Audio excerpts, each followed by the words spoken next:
Good morning or good evening. Welcome to the workbook of A Course in Miracles.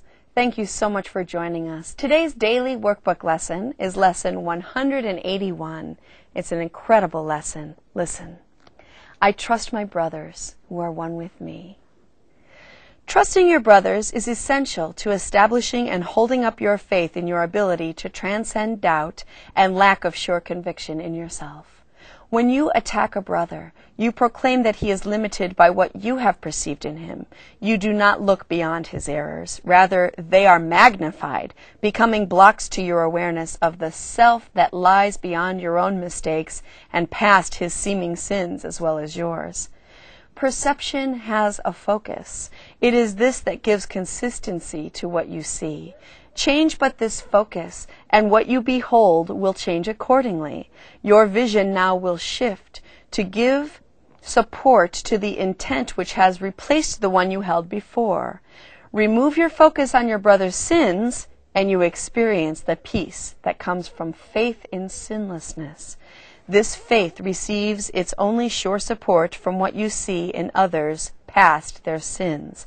For their mistakes, if focused on, are witnesses to sins in you, and you will not transcend their sight and see the sinlessness that lies beyond.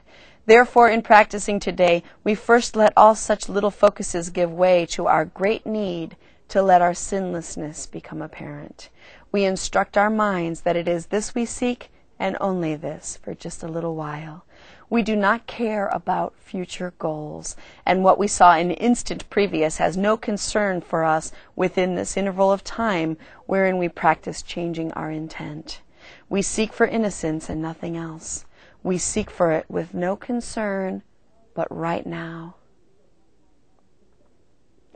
A major hazard to success has been involvement with your past and future goals. You have been quite preoccupied with how extremely different the goals this course is advocating from those you held before. And you've also been dismayed by the depressing and restricting thought that even if you should succeed, you will inevitably lose your way again. How could this matter? For the past is gone, and the future is but imagined. These concerns are but defenses against present change of focus in perception. They're defenses. Nothing more. We lay these pointless limitations by a little while. We do not look to past beliefs, and what we believe will not intrude upon us now. We enter in the time of practicing with one intent, to look upon the sinlessness within. We recognize that if we have lost this goal, if anger blocks our way in any form, and if a brother's sins occur to us, our narrowed focus will restrict our sight and turn our eyes upon our own mistakes, which we will magnify and call our sins. So, for a little while, without regard to past or future, should such blocks arise, we will transcend them with instructions to our minds to change their focus. As we say, it is not this that I would look upon. I trust my brothers who are one with me. It is not this that I would look upon. I trust my brothers who are one with me.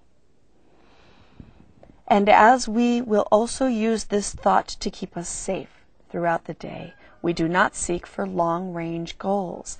As each obstruction seems to block the vision of our sinlessness, we seek but for surcease an instant from the misery the focus upon sin will bring, and uncorrected will remain. Nor do we ask for fantasies, for what we seek to look upon is really there. And as our focus goes beyond mistakes, we will behold a wholly sinless world. When seeing this is all we want to see, when this is all we seek for in the name of true perception, are the eyes of Christ inevitably ours. And the love he feels for us becomes our own as well. This will become the only thing we see reflected in the world and in ourselves. The world which once proclaimed our sins becomes the proof that we are sinless, and our love for everyone we look upon attests to our remembrance of the holy self which knows no sin, and never could conceive of anything without its sinlessness. We seek for this remembrance as we turn our minds to practicing today. We look neither ahead nor backward. We look straight into the present, and we give our trust to the experience we ask for now. Our sinlessness is but the will of God. Our sinlessness is but the will of God. This instant is our willing one with His. I trust my brothers who are one with me. It is not this that I would look upon. I trust my brothers who are one with me. Lesson number 181 of the Workbook of A Course in Miracles. Spend some time with God today. It's working for you. Thank you.